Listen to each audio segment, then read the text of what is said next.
bueno que estamos juntos en esto. Esta semana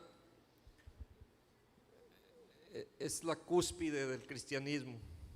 O sea, tenemos fechas importantes que celebramos el nacimiento de nuestro Señor Jesucristo, aunque no tenemos una certeza de cuál es la fecha, pero esta semana que celebramos su muerte y resurrección es lo importante para nosotros.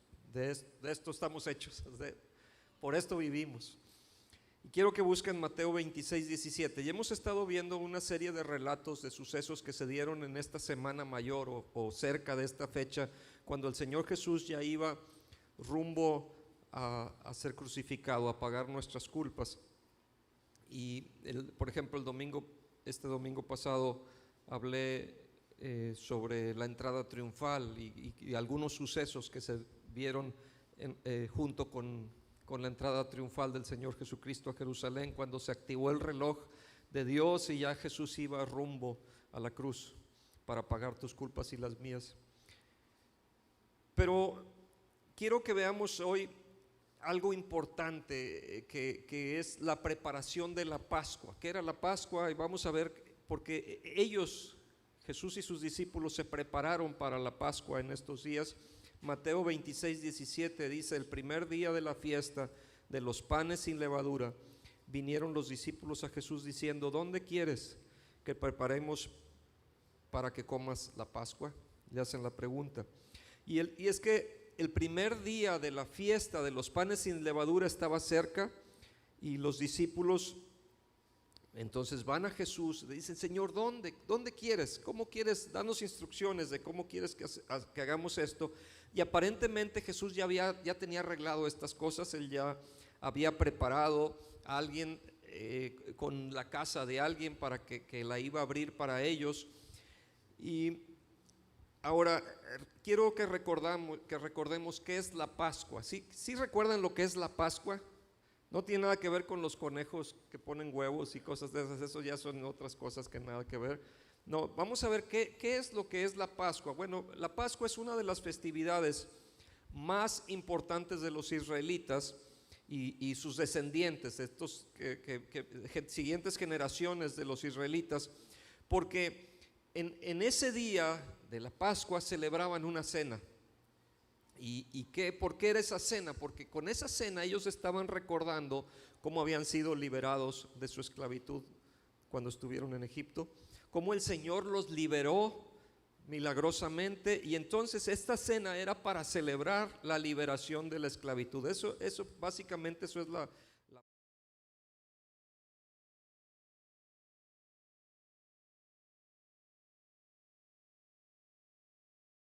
surge este nombre, porque dices, bueno, ¿de dónde sale el nombre Pascua? Que quiere decir pasar por alto, o quiere decir proteger. Veamos Éxodo 12, versículo 13. Éxodo 12, versículo 13 dice: y la sangre os será por señal en las casas donde vosotros estéis, y veré la sangre y pasaré de vosotros. Y ahí encontramos una palabra que es Pasac, que de ahí surge Pascua. Dice: y pasaré de vosotros, y no habrá en vosotros plaga de mortandad cuando llegue. Ahí de Éxodo 12 también aparece esa palabra, porque dice: porque Jehová pasará hiriendo a los egipcios, y cuando vea la sangre en el dintel, en los dos postes, y ahí viene la palabra Pasac, pasará Jehová aquella puerta y no dejará entrar al heridor en vuestras casas para herir. Y esto me está dando entonces un sentido de esta palabra Pasac, de donde viene la palabra Pascua, que es pasar de vosotros. Y para entender un poquito más, en el versículo 27 menciona: vosotros responderéis, es la víctima de, y ahí viene la palabra Pascua. Esta palabra, la primera era Pasac y esta es Pesac, o sea, son bien parecidas, Pesac y Pasac. Y dice: y vosotros responderéis, es la víctima de la Pascua de Jehová, el cual pasó por encima. Entonces, Pasac. En otra forma diría, vosotros, es la víctima del Pesac de Jehová, el cual Pasac pasó por encima de las casas de los hijos de Israel en Egipto cuando hirió a los egipcios. Y aquí viene otra palabra que dice libró. No es la misma palabra, pero aquí me está dando a entender qué es lo que hace la Pascua, qué es lo que hace cuando el Señor pasa, sobrepasa, Él libra nuestras casas. Y entonces el pueblo se inclinó y adoró. Va de la mano esto con nuestra adoración a Dios cuando nosotros entendemos que Él nos ha librado, cuando Él nos ha rescatado, nos ha sacado de la servidumbre. Entonces, si vamos a Lucas, de acuerdo a Lucas, porque esto es lo que estaban ellos preparando para la ceremonia del recordatorio de que el Señor pasó por alto y los libró, de que el Señor los protegió, de que el Señor los defendió, y que no llegó la mortandad a las casas de aquellos que tenían la sangre en los dinteles de las puertas. Para esto tenían que haber sacrificado un cordero con ciertas instrucciones que les habían dado, y tenían que poner la sangre, y entonces pasaba por alto y no eran heridos los que estaban dentro de la casa. Pero de acuerdo al relato de Lucas, Jesús le dice a dos de sus discípulos, a Pedro y a Juan, que fueran a la ciudad y que ahí se iban a encontrar a un hombre que llevaba una vasija con agua y que debían de seguirlo. Vamos a ver Lucas 22:7. Llegó el día de los panes sin levadura, en el cual era necesario sacrificar el cordero de la Pascua. Ahí vamos viendo la relación de lo que vimos en Éxodo con esto. Era necesario sacrificar el cordero de la Pascua, y Jesús envió a Pedro y a Juan diciendo: id, preparadnos la Pascua para que la comamos. Ellos le dijeron: ¿dónde quieres que la preparemos? Él les dijo: he aquí, al entrar en la ciudad os saldrá al encuentro un hombre que lleva un cántaro de agua, seguidle hasta la casa donde entrare, y decida al padre de familia de esa casa: el maestro te dice, ¿dónde está el aposento donde he de comer la Pascua con mis discípulos? Entonces él os mostrará un gran aposento alto, ya dispuesto, preparada ahí. Fueron pues y hallaron como les había dicho, y prepararon la Pascua. Entonces en la Pascua tenían que sacrificar un cordero, y lo que hacían los judíos era esto, que sacrificaban el cordero, debían de matar uno. Dios les dijo que tienen que ir a matar uno y pongan la sangre en los dinteles de las casas. Esta fue en la primer Pascua. Después hacían la cena recordando lo que había pasado cuando habían sido librados de la esclavitud, pero tenían que preparar la carne para comerla. Y entonces Pedro y Juan tuvieron que haber ido a comprar un cordero, tuvieron que preparar el cordero, y también el pan sin levadura y todas las demás cosas que había un aderezo, había un vino involucrado en esto, y otros alimentos ceremoniales que estaban en la fiesta esta, en el ritual que ellos hacían. Y ahora a mí me llama la atención, ¿por qué Jesús dio instrucciones tan misteriosas? Porque era muy fácil decir: vayan a la casa de Bartolomé o de alguien, se me ocurrió ese nombre, ¿verdad? Vayan a la casa y díganle que vamos a ir ahí a estar con él. No, le dijo: van a ir a la ciudad, van a encontrar a un hombre que lleva una vasija de agua, a ese lo van a seguir, y cuando entren a la casa, cuando él entre a su casa, ese es el lugar, y ahí vayan y vean al padre de familia y díganle dónde está el lugar preparado para que el Señor Jesús y sus discípulos tengan su Pascua. ¿Por qué fue tan misterioso? Y yo lo que creo, y estaba leyendo algunos comentarios, que de hecho dicha información del lugar, de la ubicación donde iba a ser la Pascua, la sabía el Señor Jesús, pero la mantuvo medio en secreto. ¿Por qué? Bueno, yo lo que creo aquí, bueno, para empezar, o sea, no les iba a ser difícil que ellos encontraran un hombre con el cántaro de agua, porque esta era una labor que normalmente hacían las mujeres. Entonces fácilmente iban a distinguir a un hombre, decir: mira, ahí está uno que lleva un cántaro de agua, porque esto no es tan común, síganlo. Entonces, o sea, les dio instrucciones precisas, pero no sabían la ubicación hasta que siguieron a este hombre. Pero yo lo que creo, donde tenían que llegar y preparar esta comida, yo creo que sí había había una razón importante, y lo que pasa es que Judas iba a entregar a Jesús. Y si desde ese momento hubiera sabido la dirección, la ubicación, le hubieran caído ahí y no hubieran podido celebrar la Santa Cena. Por eso había que mantenerlo medio en secreto por un tiempo. Temporalmente había que mantener esto, que no se supiera la ubicación hasta el momento en que ya estaban ahí. Por tanto, Judas no podía prepararse y haber ido a decirle a aquellos perseguidores de Jesús dónde iba a estar para que lo prendieran. Yo creo que ese fue el momento. El trabajo de los discípulos es que tenían que llevar el cordero de estos dos discípulos, tenían que llevar el cordero al templo, tenían que ofrecerlo en sacrificio, hacer una ofrenda en el altar, y luego había que adquirir este jugo no fermentado, y aclaro esto, el jugo no fermentado, que es el fruto de la vid, y el pan sin levadura, que también la levadura tiene un simbolismo importante aquí, y llevarlo a donde iban a estar los otros discípulos en el aposento alto, y tener lista la preparación de la cena para celebrarla con el Señor Jesús, y dar gracias a Dios por esta liberación que les había dado, y estar recordando esta fiesta anual que era importante. Entonces llegaron todos, ya estaba la comida lista, ya estaba la mesa lista, ya estaban los cojines acomodados, y bueno, hemos visto tal vez seguramente este dibujo que hizo Leonardo da Vinci, ¿no? de esta última cena, que mucha gente tiene en sus salas, en sus casas, ahí en sus comedores, pero yo creo que no era tan parecido a lo que es como él lo vio.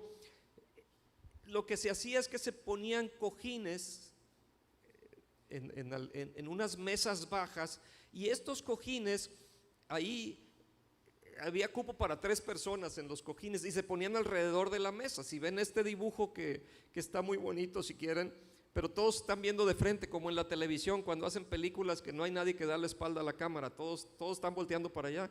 Bueno, así están todos en esa, pero esto era algo que estaban alrededor de la mesa, y esto es lo más común. Ahora, rara vez los discípulos disfrutaban de un lujo al que estaban pocos acostumbrados, porque aquí estaban con cojines. O sea, normalmente eso lo podían hacer en el piso, y con una mesa baja era la costumbre de cómo lo hacían. Se inclinaban, se postraban para poder tener esta cena, pero ellos no estaban tan acostumbrados a este tipo de lujos, no era tan común. Pero tal fue la cosa que hasta provocó una disputa entre ellos. Empezaron a pelearse los mejores lugares dentro de la mesa, o los lugares que iban a tener más adelante, y yo creo que este espíritu que tenían los fariseos de desear el mejor lugar en las fiestas, o el mejor lugar en cualquier lugar, había infectado el espíritu de los discípulos, y entonces ellos también empezaron a pelear por a ver quién era el que iba a tener el lugar más alto. Pero esto simplemente lo único que mostraba era una naturaleza humana caída, que estaba infectada en los discípulos, su espíritu. Y Juan, por su parte, él sintió el derecho de que él podía estar más cerca del Señor Jesucristo, y así fue. Y vemos aquí un conflicto tan infantil peleándose por los mejores lugares. Es como si aquí en la iglesia de pronto dices: oye, quítate de esa silla porque yo siempre me siento ahí. No, puede pasar, ¿no? A lo mejor ha pasado. Es que ese es el lugar donde yo siempre me siento. ¿Cómo se te ocurrió? Como si tuviera ahí tu etiqueta, ¿no? Pues vente temprano para ganar lugar, mejor madrúgale. Pero ellos estaban peleando los mejores lugares, y era un conflicto tan infantil para un momento tan especial que iba a ser la última cena del Señor, que iba a estar con ellos. Y ellos estaban pensando en estas tonterías. Debemos nosotros analizarnos y ver que no caigamos en ese tipo de situaciones. Ellos tenían la contienda de quién iba a ser el más grande. Sin duda que no entendían la naturaleza de lo que estaban haciendo ahí, de lo que iba a pasar, de lo que venía. Quizá pensaban tal vez ellos, su maestro pues sí iba a ser asesinado, porque ellos ya sabían que se venía, y Jesús ya se los había dicho. Quizás su maestro iba a ser asesinado, pero luego él se iba a levantar de alguna forma y tal vez de forma inmediata iba a vengarse de los enemigos, iba a oprimirlos, iba a ser un despliegue glorioso. Y entonces Jesús, cuando viendo la situación que estaba, los amonesta. Y en Lucas 22:24 dice: hubo también entre ellos una disputa sobre quién de ellos sería el mayor. Vean, o sea, entendamos que estos son los sucesos previos a la crucifixión de nuestro Señor Jesucristo. Ellos estaban peleándose quién iba a ser el mayor, pero Él les dijo: los reyes de las naciones se enseñorean de ellas, y los que sobre ellas tienen autoridad son llamados benhechores. Mas no así vosotros, sino sea el mayor entre vosotros como el más joven, y el que dirige como el que sirve. Porque ¿cuál es mayor, el que se sienta a la mesa o el que sirve? No es el que se sienta a la mesa, mas yo estoy entre vosotros como el que sirve. Y pum, pum, les da ahí una enseñanza, ¿no? Y entonces aquí el Señor hace una de sus más grandes declaraciones, y fue una reprensión fuerte para aquellos religiosos, para los eclesiásticos, aquellos que buscaban hacer una jerarquía y a través de eso dominar al clérigo. Y Jesús dijo que la costumbre de los gentiles era ejercitar señorío, convertirse en dictadores de los súbditos, y incluso lo hacían como si fueran benefactores, o sea, como que es que soy bueno, por eso lo hago así, por eso te voy a dirigir y te voy a mandar. Pero esto no va a ser en la iglesia que yo estoy construyendo, dijo de alguna forma el Señor Jesús. En lugar de ser dictadores, deben de buscar la manera de servirse los unos a los otros. Y yo les voy a poner el ejemplo, porque yo he venido a servir, no a ser servido. Y esa es la verdadera grandeza que enseña Jesús en esos momentos. Y vemos entonces, entendamos que Cristo y no el hombre, Él es la cabeza de la iglesia. Y eso nos tiene que quedar bien claro. Él es el que dirige y nos regimos por lo que está aquí escrito. Jesús quería enseñar a los discípulos una lección de humildad, y lo que hizo llegó a ser algo tan impactante en sus vidas que ya no pudieron olvidar lo que el Señor Jesús hizo. Porque de pronto Jesús se levanta de la mesa, se quita su manto, toma una toalla, se ciñó, dice la Biblia, y luego puso agua en una vasija y fue y empezó a lavarle los pies a los discípulos. Cuando ellos estaban peleándose por quién iba a ser el mayor, Él va y les empieza a lavar los pies uno tras otro, empieza a dar la vuelta en la mesa y empieza a lavarles por turno, empieza a lavarles a todos. Ahora, ¿por qué hacía esto? ¿Por qué hacía esto el Señor Jesús?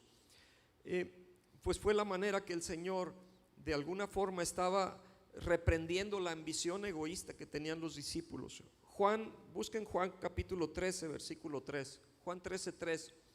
Sabiendo Jesús que el Padre le había dado todas las cosas en las manos y que había salido de Dios y a Dios iba, se levantó de la cena. O sea, recuerden, estaban celebrando la Pascua. Se levantó de la cena y se quitó su manto y tomando una toalla se la ciñó. Luego puso agua en un lebrillo y comenzó a lavar los pies de los discípulos y a enjugarlos con la toalla con que estaba ceñido. Y tanto para los judíos como para los romanos, esta era una labor de los esclavos. Los siervos eran los que debían de hacer esto, pero no Jesús. Pero como nadie se ofreció a lavar los pies, Jesús se ofreció. Jesús se levantó y él se adelanta, toma la iniciativa y Él va y lo hace.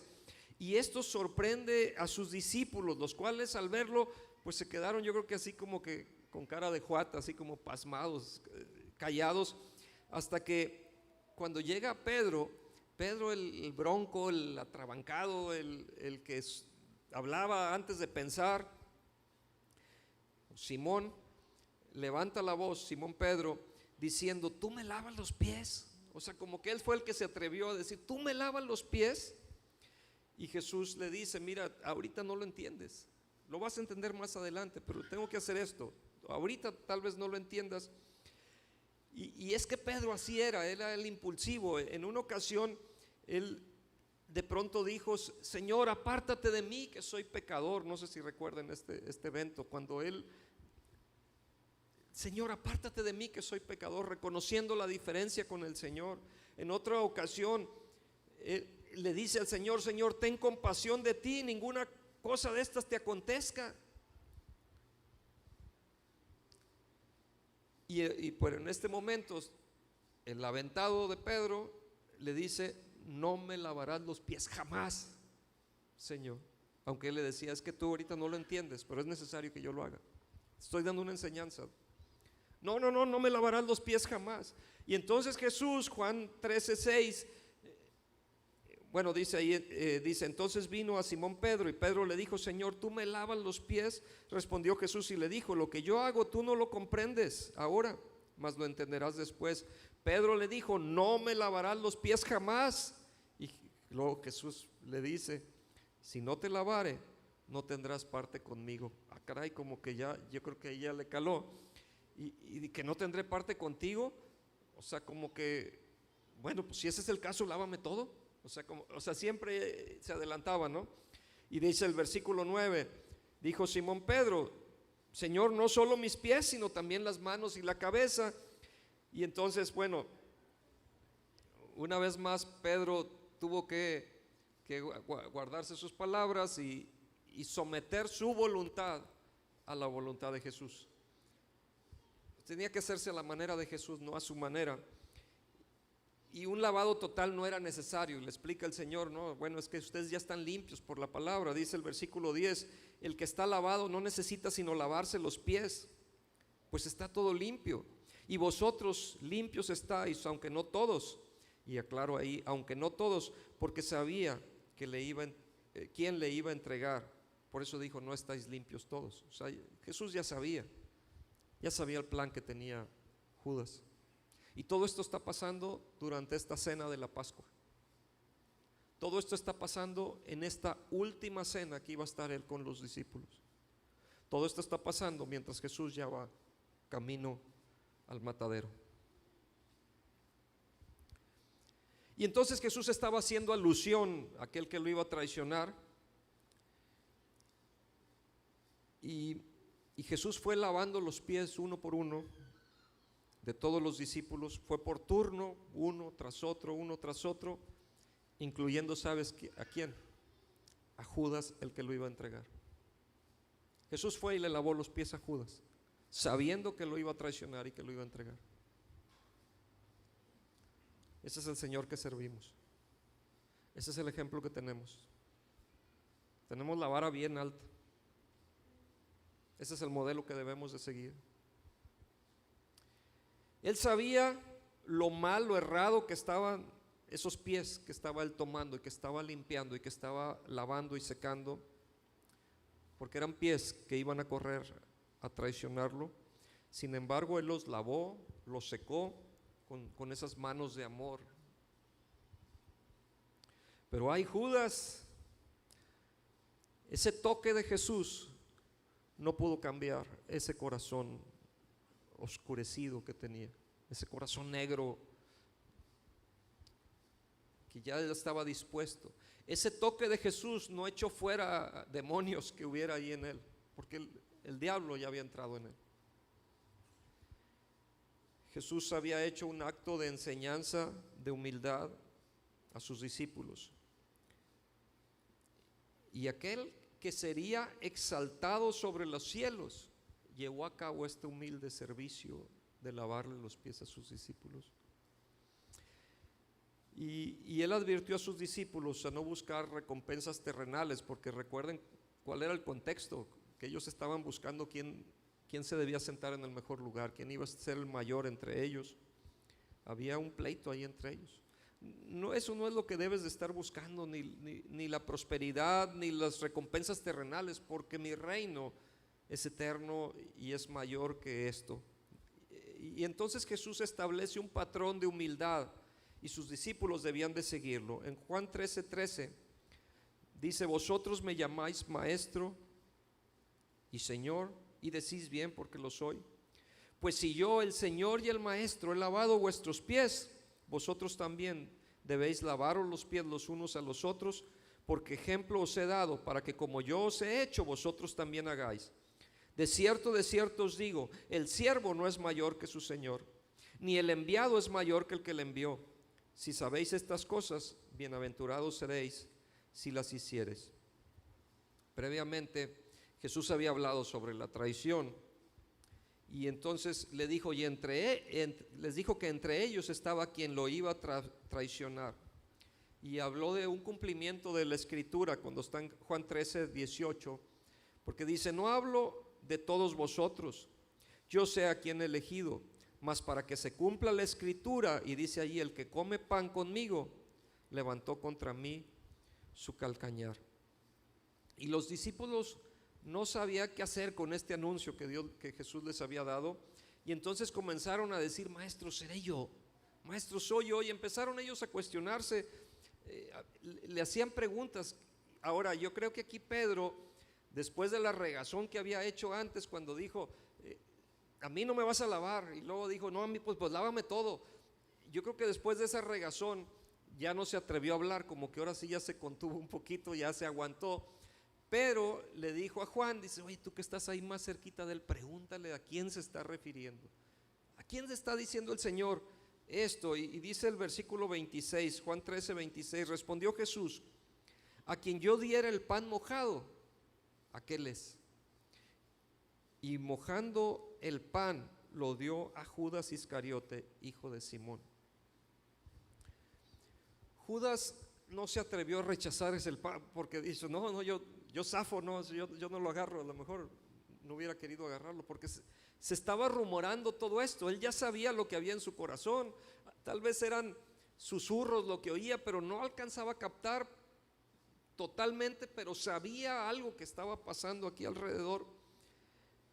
Y cuando dijo: a quien yo diera el pan mojado, aquel es. Así se va a cumplir la profecía, así se va a cumplir la Escritura. Y Judas ya había dispuesto en su corazón a hacerlo, y si ya había sido descubierto su plan, pues ya no puedo echarme para atrás, ya le voy a seguir.